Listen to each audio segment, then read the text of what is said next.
Welcome to the Listener's Commentary on the New Testament. Your guide is pastor and theologian Dr. John Whitaker, and the heart behind these studies is to help you better understand the text of Scripture so you can more fully live it out. It's all about helping you learn and live the Bible. Here is the book of 1 Peter. All right, my name is John Whitaker, and I want to welcome you to the listener's commentary on the book of 1 Peter. And in this recording, we're going to look at the backstory to that book. And the reason for that is because, like many of the New Testament books, 1 Peter was originally a letter written to real Christians living in real places, addressing real issues of their time. And in any written correspondence or spoken correspondence, whatever it is, there's a backstory, there's a relationship, and there's things going on that inform what's being talked about in that letter, and such is the case with 1 Peter. And so in this recording, we want to look at the backstory to 1 Peter so that when we walk through the text together, we can hear what Peter is saying in the context of the situation that lies behind the letter. And so for 1 Peter, what is that situation? Well, it's the mid-60s AD, sometime around 65 or 66, maybe 67 AD. And the Roman emperor is Nero. And you've probably heard some reports of Nero's rule and how awful it was, and such is the case. The first few years of his rule were pretty good. But the last handful of years leading up to the writing of 1 Peter, the mania had begun to control Nero's actions. One well-known example of that likely actually affects the backstory of 1 Peter is the Great Fire of Rome that occurred in July of 64, just a year or two before this letter was written.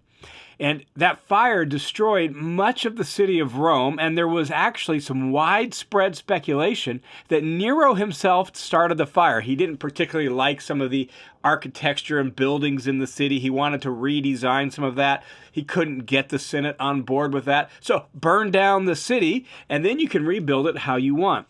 At least that was the speculation. Now, there's not a whole lot of evidence that such was actually the case, but there was widespread speculation to that effect, and in order to deflect blame from himself, Nero pinned the fire on the Christians in the city. Well, that led to widespread hostility, hatred, and even persecution of the Christians in and around the city of Rome. And as a result, Nero himself took up the mantle of persecuting these despised and despicable Christians. And so he began feeding them to wild beasts and clothing them in animal skins and having lions attack them. He began burning them alive at night to light his palace gardens, all sorts of awful stuff as a way to basically show how awful the Christians were and deflect any blame from himself to the Christians. Well, this didn't lead to state-sponsored widespread persecution throughout the empire, but it did contribute to a rising suspicion and distrust and a rising hostility towards Christians in various places around the empire.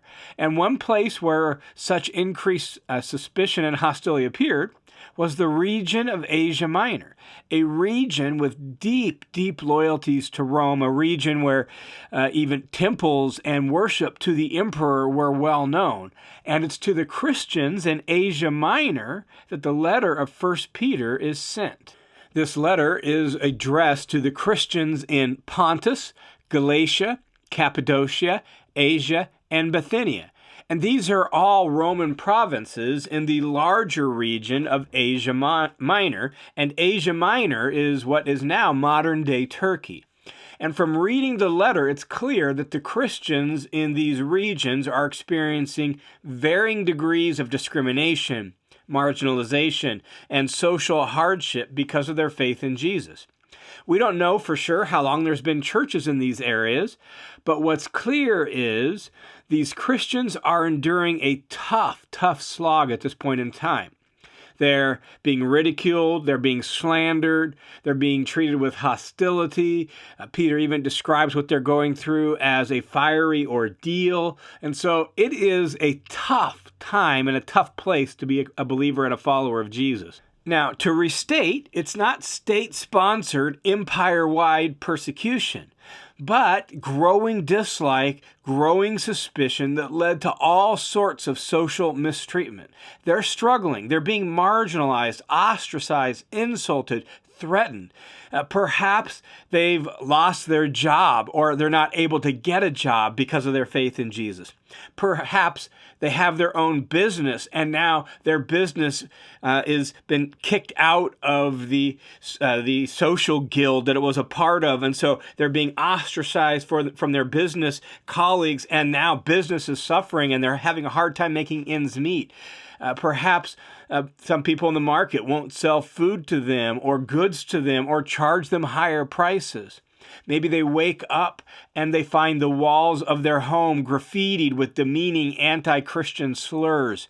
Perhaps non-Christian slave owners ruthlessly belittle, mock, and maybe even beat their servants and their slaves, or give them the worst jobs to do. We don't know exactly all that was going on, but it was that sort of thing that was happening, where because of their faith, they were experiencing all sorts of social dislocation, social mistreatment, social pressure to conform, and they were suffering deeply as a result of that. And so how should they respond? How should they treat the unbelievers? How should they conduct themselves in and around town and towards their neighbors and on the job? Well, the Apostle Peter writes to them to speak to this very question. That's what 1 Peter is all about. So that's in a lot of ways the backstory. Now let's look at the details just to make sure we know some more about this letter. Who's the author? Well, it's Peter. He calls him that at the beginning of the letter. In the traditional opening and introduction and greeting, he says it's Peter. He says in chapter 5, verse 1, that he was an eyewitness of the sufferings of Christ. There was no doubt about this claim that Peter wrote this letter in the early church. The book was widely known, widely read, widely accepted. No questions, because it came from Peter himself. Now, in modern times, there has been some doubt about Peter's authorship, but all of that doubt is of modern creation. And one of the main reasons for this doubt is because of, for example, how good the Greek is, and the assumption that Peter, as a Galilean Jewish fisherman, couldn't produce such good Greek, right? Well, I say to that, who knows? Now, I'm not the Greek expert that some people are, and so I haven't read enough Greek manuscripts outside of the Bible to say this, but people say the Greek in 1 Peter is some of the best Greek in the entire New Testament. And that just, in their mind, is impossible for who Peter was and his background. That just is such a massive assumption, why I assume that Peter couldn't produce such good Greek. Not only that, it's clear from the end of the letter that Peter dictated the letter and Silas wrote it down. Maybe Silas was trained and had impressive Greek. This is a huge assumption to say, well, we know Peter couldn't have written it because the Greek is too good. So the fact is there's really no good reason to assume Peter didn't write it, and all of the evidence from the early church is that, in fact, he did write it. So the author of this letter is Peter. Who is Peter? Well, Peter's one of the most well-known people in the New Testament, isn't he? Peter was one of the original followers of Jesus who traveled with him. He camped out with him, watched and studied him for 3 years, and learned straight from Jesus' mouth. He's one of the original ones who saw Jesus die and then talked and ate with him after he'd been raised from the dead. Peter had been part of a family fishing business before meeting Jesus, along with his brother Andrew and his business partners, James and John, the sons of Zebedee, and all of them together became followers of Jesus. And he is the focal point of some of the key stories in the Gospels, the stories about Jesus. For example, when Jesus was walking on the water and Peter asks if he can come out, and Jesus calls him out of the boat, and Peter walks on water for a little bit until the waves get the best of him and he begins to sink. Or the story of the miraculous catch of fish with Peter falling on his knees before Jesus in the boat saying, "I am a sinful man, depart from me, Lord." Some of these well-known stories. The Transfiguration. Peter is there on the Mount of Transfiguration when Jesus appears with Elijah and Moses having a conversation, and his figure is brightened up with bright white, right? Peter is known for denying Jesus 3 times. He is the focal point of some of the key stories in the Gospels. He's one of the key leaders in the early church and the main character in the first half of the book of Acts, the first 12 chapters mostly revolve around Peter and Peter's ministry and preaching and all of that. In fact, at times there's some similarities from the things that are said in Peter's preaching recorded in Acts and what's written here in 1 Peter, and there's some overlap there. And when Peter writes the letter of 1 Peter, it's been about 35 years since those early days, since Jesus' crucifixion, resurrection, and the early days of the church, as you find in Acts chapter 2. And now, in those 35 years, there's been little groups of followers of Jesus that have popped up all over the Mediterranean world. And one of the places where they have popped up is in these regions in what is now modern-day Turkey or Asia Minor. And that leads us to the next bit of details. Who are the original recipients of this letter? Who's Peter writing to? And we have to remember, as I noted at the outset, that these are letters written to real Christians in a different time and in a different place. And so, though they are written for us, right, we refer to the Bible as the Word of God, and it has great benefit for us, it's not originally written to us. And so there is an original audience. And who is the original audience of 1 Peter?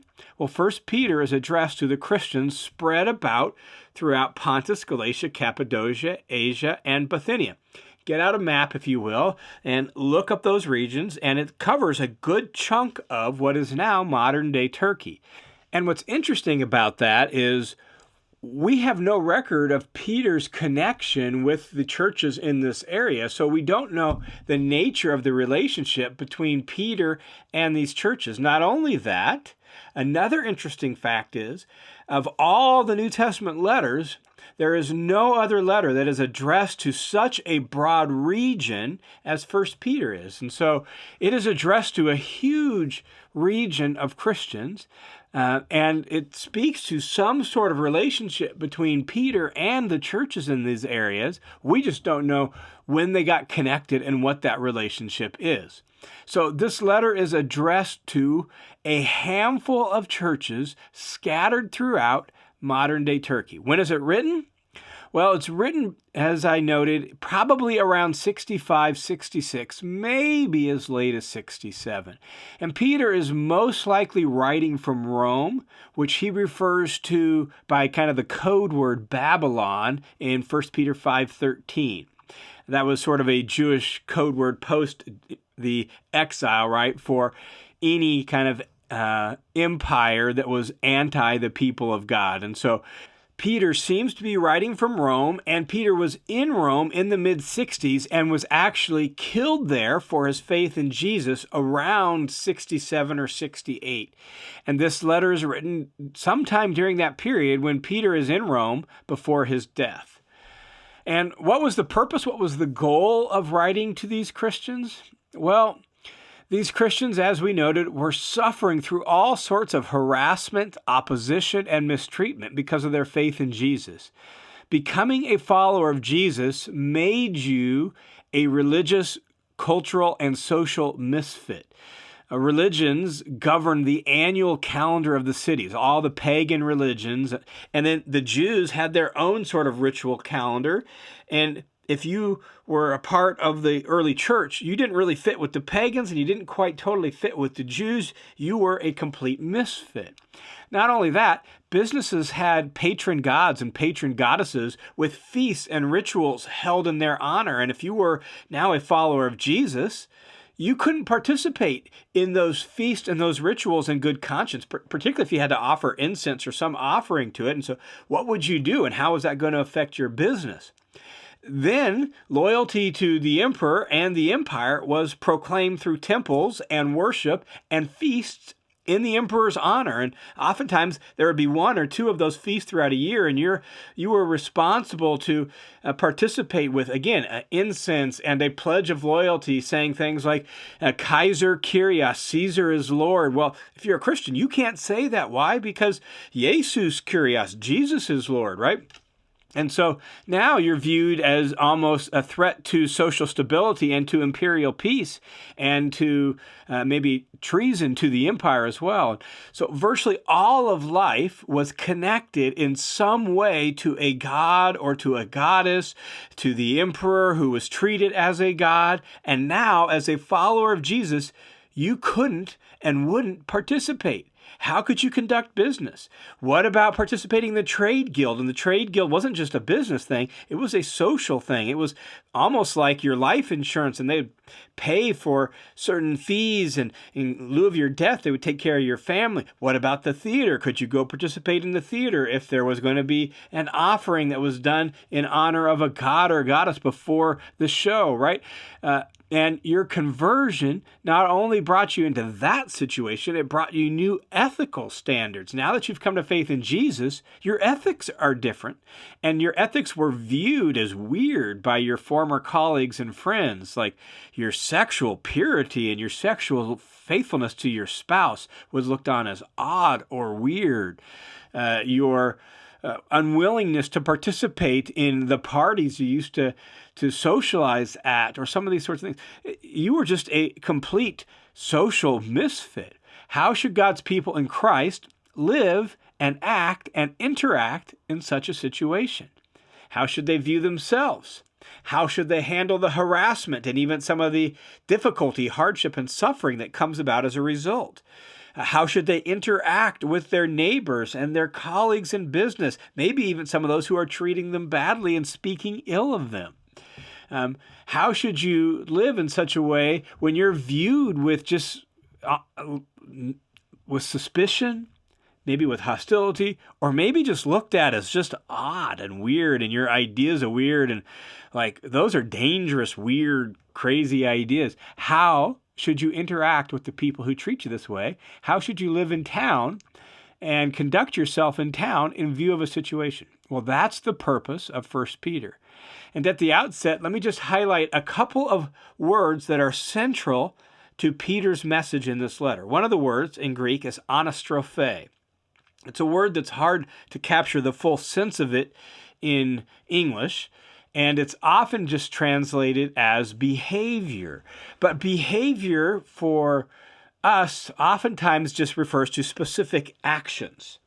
And anastrophe includes specific actions, but it's bigger than that. It's really the whole manner of your life, your lifestyle, the whole way your life is organized and carried out and conducted. So it includes specific actions, but it's broader than that to your whole way of life. So that's important. We'll see this word multiple times in the letter, and oftentimes it's behavior, sometimes conduct. One place it's translated way of life. That's more the sense, way of life. So pay attention to that word. We'll note it as we go. Another important word that's really central to the message Peter is trying to communicate is kind of a compound word, almost perhaps Peter made up, who knows? But it's agathapoieo, which means a doer of good, to do good. And it's oftentimes just translated to do right. But that doesn't have the same feel as doing good. Good and right aren't exactly the same things. You could do right without a good heart. To do good has more the sense of to be known as a doer of good in town and in your neighborhood with your neighbors. That includes right actions. It also includes good actions, kind-hearted actions, generous actions. And so these two words together are really central, I think, to the message Peter wants to pass on in this letter. How do you live in such a situation where you're viewed as odd, where you're a cultural misfit, where your ethics and some of your life choices are viewed as weird, where you're harassed and treated with suspicion? How do you do that? Well, your way of life should communicate goodness and wisdom and really should be beneficial to the people around you. And one other thing that Peter does as he gives this message to these followers of Jesus is he provides the example of Jesus and how Jesus faced suffering. He brings up that example over and over again to ground their approach to dealing with their difficulties in the very pattern and example of Jesus who suffered on their behalf. So that's where Peter is going in the letter. Now, this letter has really three big chunks. It's not the easiest letter to truly outline, and there's different approaches to doing it. But as I see it, there's really three big chunks to this letter. The first chunk is 1:1 through 2:10. 1:1 through 2:10, and it really makes this point. Since we are God's people, we must live God-honoring lives. So that's the first chunk. Since we're God's people, we must live God-honoring lives. The second chunk, it goes from 2:11 through chapter 3, verse 12. And the point Peter makes there is we must live God-honoring lives in our social relationships. And so he's going to deal with all the different kinds of social relationships and says, here's the way we ought to carry that out. We must live God-honoring lives, specifically in our social relationships. And then from chapter 3, verse 13 to the end of the letter, Peter makes this point. He says, we must live God-honoring lives by enduring hostility with faith, joy, and purity. Now, there's going to be stuff about enduring hostility in the first chunk and in the second chunk, but he deals with it in full force in that last chunk. And there's going to be stuff about our social relationships that show up in the first chunk and in the second, right? So there's some overlap of content, but those really are the three main themes and the three main chunks as I see it in the letter. And so the overall message of this letter is that as followers of Jesus, here's how we can live God-honoring lives in a hostile world. That's what 1 Peter really is all about. And so with that, we are ready to jump into the letter together. I look forward to exploring this letter of 1 Peter together with you. And I want to say a special thanks to those of you who generously support this ministry so that the listener's commentary can be given away as a free resource to help people learn, live, and share the Bible all around the world. So thanks to those of you who faithfully support this ministry. God bless you for it. Let's get ready to jump into the letter of 1 Peter.